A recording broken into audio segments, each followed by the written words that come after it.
वक्रतुंड महाकाय सूर्यकोटि समप्रभ निर्विघ्नं कुरु मे देव सर्वकार्येषु सर्वदा। जय माँ जगदम्बा। दोस्तों, आशा है आप सब लोग स्वस्थ एवं प्रसन्न होंगे। आज मैं आपको संकष्टी चतुर्थी के बारे में बताने जा रही हूँ। उम्मीद है आपको मेरी यह जानकारी अवश्य पसंद आएगी। दोस्तों, अगर कुछ भी अच्छा लगे तो प्लीज़ लाइक, शेयर और सब्सक्राइब करना ना भूलें। हिंदू पंचांग के अनुसार हर महीने में 2 बार चतुर्थी तिथि आती है। एक कृष्ण पक्ष में जिसे संकष्टी चतुर्थी कहा जाता है और दूसरी शुक्ल पक्ष में जिसे विनायक चतुर्थी कहा जाता है। हमारे हिंदू धर्म में हर तिथि किसी न किसी देवी देवता को समर्पित होती है। इसी क्रम में चतुर्थी तिथि विघ्नहर्ता श्री गणेश जी को समर्पित होती है। मान्यता है कि इस दिन उपवास करने से, भगवान गणेश की पूजा अर्चना करने से व्यक्ति को ज्ञान प्राप्त होता है और जीवन में आ रहे संकटों से छुटकारा मिलता है और धन व ऐश्वर्य की प्राप्ति होती है। खास तौर पर चतुर्थी तिथि का व्रत महिलाएं अपने बच्चों की लंबी उम्र की कामना के लिए रखती हैं। हालांकि इस व्रत को कोई भी रख सकता है। भगवान गणेश अपने भक्तों की मनोकामना पूर्ण करने वाले देवता माने जाते हैं, दुखों का दूर करने वाले देवता माने जाते हैं।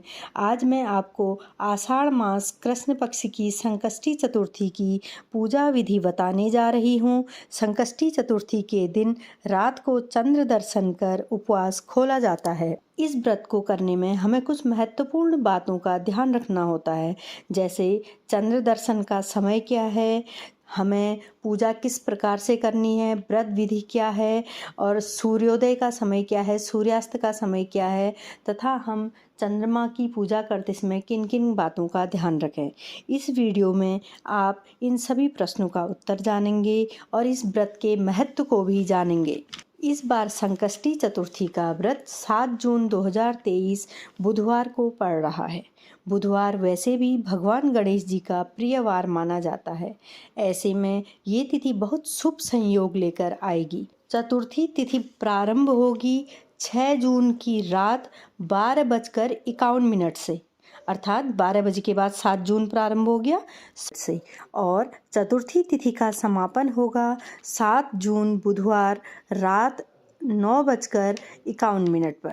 7 जून को सूर्योदय का समय रहेगा सुबह 5:44 पर तथा 7 जून को सूर्यास्त का समय रहेगा शाम 7:06 पर और 7 जून को ही संकष्टी चतुर्थी के दिन चंद्रोदय का समय रहेगा रात 10:43 पर। वैसे तो आप शाम की पूजा शाम को सूर्यास्त के बाद कर सकते हैं, परंतु संकष्टी चतुर्थी के दिन चंद्रमा की पूजा अनिवार्य रूप से की जाती है, तो आप रात्रि को 10:43 के बाद 7 जून बुधवार के दिन चंद्र देवता की पूजा करें, चंद्रमा को अर्घ्य दें, उसके बाद अपना उपवास खोल सकते हैं।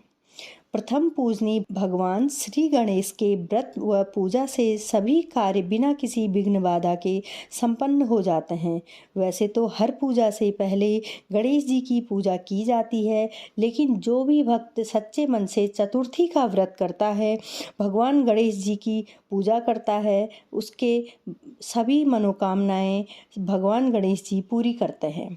आइए अब जानते हैं इस व्रत की विधि क्या है। इसके लिए प्रातःकाल उठकर सर्वप्रथम स्नान करें और स्वच्छ वस्त्र धारण करें।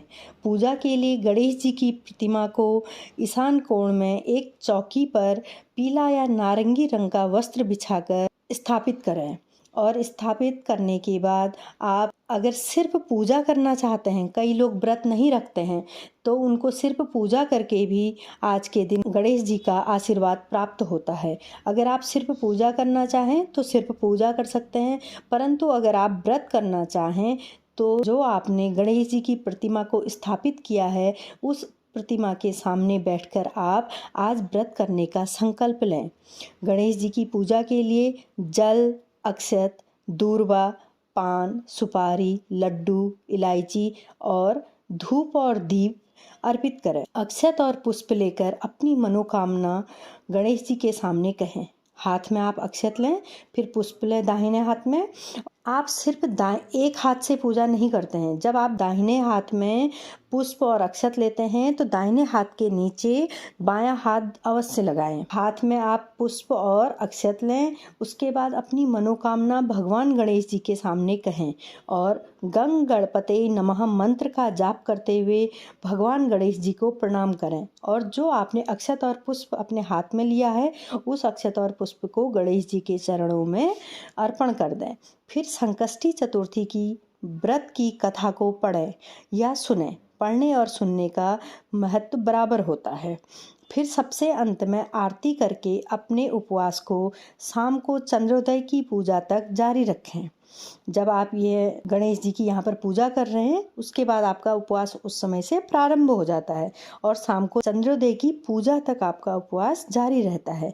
दिन भर उपवास करने के बाद शाम की पूजा सूर्यास्त के बाद करें और चतुर्थी की पूजा मुख्य रूप से चंद्रोदय के समय ही होती है।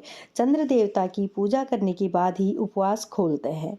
आइए अब जानते हैं चंद्र देवता की पूजा कैसे करें। चंद्र देवता की पूजा के लिए आपको चाहिए धूप, दीप, 1 लोटा जल। इस जल में आप लाल पुष्प, अक्षत, रोली डालें और चंद्र देवता को इस जल का अर्घ्य दें। और अर्घ्य देते समय ओम चंद्रमस्यै नमः, ओम चंद्रमस्यै नमः इस तरीके से मंत्र का जाप करें। जब तक आप अर्घ्य दे रहे हैं तब तक आप लगातार इस मंत्र का जाप करते रहें और अपनी जगह पर खड़े होकर ही अर्घ्य दें। अर्घ्य देते समय आपने इधर उधर नहीं जाना है। अपनी जगह पर खड़े रहें, चंद्रमा की ओर मुख करें और चंद्रमा को देखते हुए आप अर्घ्य दें। और अर्घ्य देने के बाद धूप दीप से चंद्र देवता की पूजा करें और उसके बाद हाथ जोड़कर चंद्र देवता से अपने व्रत को स्वीकार करने का आग्रह करें और चंद्र देवता से प्रार्थना करें कि वह आपकी मनोकामना को अवश्य पूर्ण करें। इसके बाद आपने जो प्रसाद बनाया है, जब आप सुबह पूजा करते हैं तो उसमें आप जो प्रसाद भगवान गणेश जी को अर्पण करते हैं, जिस प्रसाद का आप भोग लगाते हैं जैसे लड्डू, मोदक, मौसमी फलों का भोग या साबूदाना, मूंगफली, आलू, जो भी आपके पास सामर्थ्य के अनुसार चीज़ उपलब्ध हो उस चीज़ का आप भोग लगा सकते हैं। आप यह प्रसाद मीठा बनाएं, साबूदाना बनाएं, मीठा बनाएं, आलू बनाएं तो मीठा बनाएं।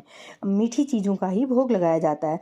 परंतु आपको अगर मीठा खाने की मनाही है, भोग लगने के बाद आपको वह प्रसाद आप खा नहीं पा रहे हैं, आपको प्रसाद को बाहर कहीं जड़ में विसर्जित कर देना पड़ रहा है, तो यह भी सही नहीं है। चंद्रमा की पूजा के बाद उस प्रसाद को खाते हैं तभी आपका व्रत पूर्ण माना जाता है। ऐसे में अगर आपको मीठा खाने की मनाही है तो आप सेंधा नमक डालकर साबूदाने की खिचड़ी या सेंधा नमक वाले आलू को भी बना सकते हैं और इनका भोग लगा सकते हैं। आपने पहले सुबह गणेश जी को भोग लगाना है और इसी प्रसाद से शाम को चंद्रमा को भी अर्घ्य देने के बाद भोग लगाना है।